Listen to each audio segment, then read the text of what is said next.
السلام علیکم ګران کتونکو د تفهیم نوخار زاخیلو کې جی ټي روډ باندې ولاړ د دوانو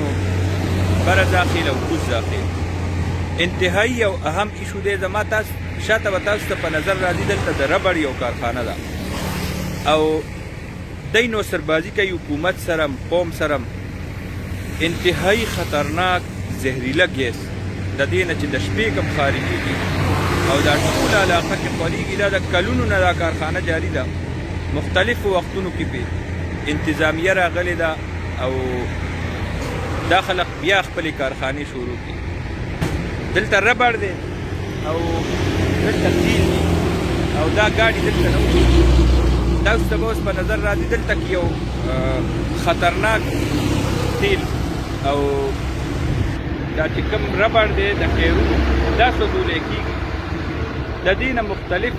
قسمه څه پوډر جوړېږي هغې نه بیا تیلو دي دا تاسو ته ګاډی په نظر راځي ډېر کې اوس د تارکولو دپاره روډونو دپاره دا تیل جوړ شي او دا بیا سپلای کېږي دې باندې همیشه دپاره دا کار دا د شپې کېږي ماښام چې شي او پلو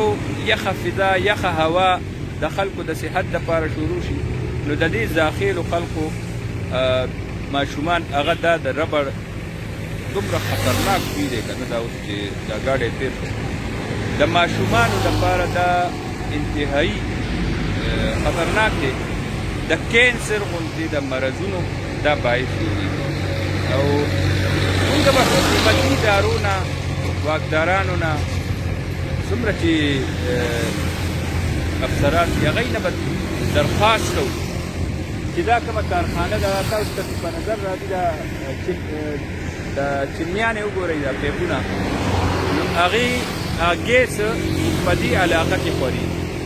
مخکې د دی یو ځل یو کیس جوړ شو دا وینا کړې وه د خلکو سره یو واده کړې وه چې مونږ به د دې داسې انتظام وکړو چې ګیس به بره نه ځي او دا به ماحول دوست ګیس جوړېږي څنګه به جوړېږي دې ته زه یو ځل دننه م تللی کم خلق چې پکې کار کوي د هغوی هم څه مستقبل نشته د هغوی سترګې غاښونه لاسونه دننه پې پرېږدورې شوي کوم ادارې چې دي هغوی له پکار دا د خدای ته وګورئ راشئ دلته او زه د داخلو خلکو ته خصوصا د بره زاخیل کوز زاخیل پیرپای دې سره چې لګېدلې کومې علاقې دي هغوی ته خواش کوم د خدای دپاره د مشرانو خو خپل ژوندونه تېر کړي دي دا چې کم ماشومان په زانګوګانو کې پراته دي واړه دي ماشومان دي د 10 کالو دي د 15 کالو دي هلکان د هغوی